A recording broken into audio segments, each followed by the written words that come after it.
Tres estudios sobre la teoría sexual. Los tres estudios de Freud despertaron por eso no solo violenta oposición, sino hasta verdadero escándalo. Será sin duda superfluo llamar la atención sobre el hecho de que no se hacía ciencia escandalizándose y de que si bien convenían al moralismo argumentos de escándalo moral, ya que esto pertenece a su ocio, no es este el caso del hombre de ciencia cuya línea directriz debe ser la verdad y no el sentimiento moral. Si los hechos corresponden de veras a lo que Freud pretende, entonces es completamente ridículo escandalizarse. Si en cambio no son tal como él cree, entonces no nos sirve tampoco de nada el escandalizarnos. La decisión sobre la verdad se encuentra única y exclusivamente en el campo de la observación y del trabajo investigador. A consecuencia de este escándalo moral, completamente inmotivado, la oposición dirigida contra el psicoanálisis nos presenta, excepto unas cuantas excepciones dignas, un cuadro algo cómico de un retraso que merece compasión. A pesar de que la escuela psicoanalítica no puede aprender nada de la crítica que le hace su oposición, por no aportar dicha crítica ninguna advertencia útil a la investigación psicoanalítica, a causa de su desvío hacia la observación auténtica, nuestra escuela tiene, no obstante, el deber de entrar en discusión fundamental con la construcción existente de la manera de ver acostumbrada y tradicional. Nuestro objetivo no estriba en estructurar una teoría paradójica y que esté en contradicción con toda óptima hasta ahora existente, sino en proporcionar a la ciencia una determinada categoría de observaciones nuevas. Consideramos pues como uno de nuestros deberes hacer todo lo que nos sea dable para llegar a un acuerdo. Tenemos que renunciar desde luego a intentar lograrlo con todas aquellas personas que sostienen ciegamente todo lo contrario. Esto no sería sino trabajo perdido. Podemos esperar sin embargo estar en condiciones de llegar a hacer las paces con la ciencia oficial. Es a este afán al que obedece mi intento de exponer aquí el desenvolvimiento ideológico ulterior de las teorías psicoanalíticas hasta que se haya llegado a la teoría sexual de las neurosis. Tal como hemos dicho antes, la observación de procesos fantasías sexuales obligó a Freud a suponer la existencia de una sexualidad muy ricamente desarrollada. Sabido es que la realidad de esta observación fue categóricamente hostilizada por muchos.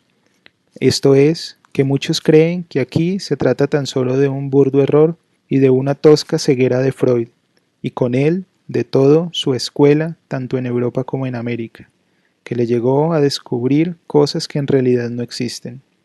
Generalmente se nos imagina como personas víctimas de una epidemia mental. Tengo que confesar que no poseo medios para defenderme contra esa clase de críticas.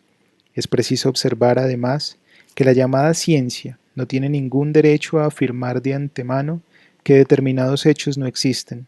Solo se puede decir, a lo sumo, que nos parece harto inverosímil y requieren aún más comprobaciones a un estudio más profundizado. Tampoco somos susceptibles a las objeciones de que con el método psicoanalítico no se puede descubrir nada digno de confianza, puesto que el mismo método es absurdo también. Se ha negado toda confianza al telescopio de Galileo y Colón descubrió América con una hipótesis equivocada, concedido que nuestro método puede comportar muchas deficiencias, pero esto no impide aún que los apliquemos. Antaño se lograron determinaciones muy exactas de tiempo o de lugar mediante una observación astronómica completamente insuficiente. Las objeciones contra el método deben considerarse como meras excusas, hasta el día en que la oposición se decida a pisar por fin el terreno concreto de los hechos. Es allí donde debe obtenerse la decisión y no en vano combates. Nuestros adversarios llaman también el histerismo una enfermedad psicógena. Nosotros creemos haber establecido la determinación psicológica y publicamos sin miedo alguno los resultados que hemos obtenido, poniéndolos al alcance de la crítica pública. Quien no esté conforme con estos resultados nuestros, no tiene que hacer sino dedicarse a publicar alguno que otro día sus propios análisis de casos de la misma dolencia. No se ha hecho tal cosa que yo sepa, hasta la fecha, y por lo menos en la literatura europea, sobre el asunto, ni una sola vez, y en ninguna parte, En tales circunstancias, la crítica no tiene ningún derecho a negar a priori nuestras comprobaciones. Nuestros adversarios no tienen menos casos de histerismo para tratar que nosotros, y sus casos no son menos psicógenos que los nuestros. ¿Qué impide, pues, la demostración de todos ellos de los factores determinantes psicógenos? El método mismo poco importa. Nuestros adversarios se contentan con combatir y deformar nuestra labor investigadora, sin que sepan hacerla mejor que nosotros. Este es un procedimiento completamente gratuito que no merece la admiración de nadie. Muchos de nuestros críticos son más cautos y justos, y conceden que verdaderamente hemos realizado observaciones reales y que, con gran probabilidad, existen aquellas correlaciones que el psicoanálisis cree haber descubierto. Sin embargo, suponen que damos una interpretación falsa de las mismas.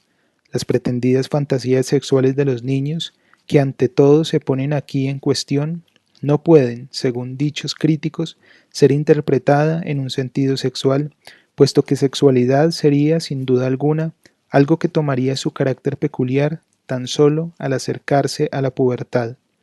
Tales objeciones, cuyo tono digno y comprensivo nos produce una impresión de confianza, merecen ser tomadas en serio. Ellas han sido la fuente de larguísimas meditaciones para todo psicoanalista que pensara un poco, aún sin necesidad de esperar la crítica de afuera.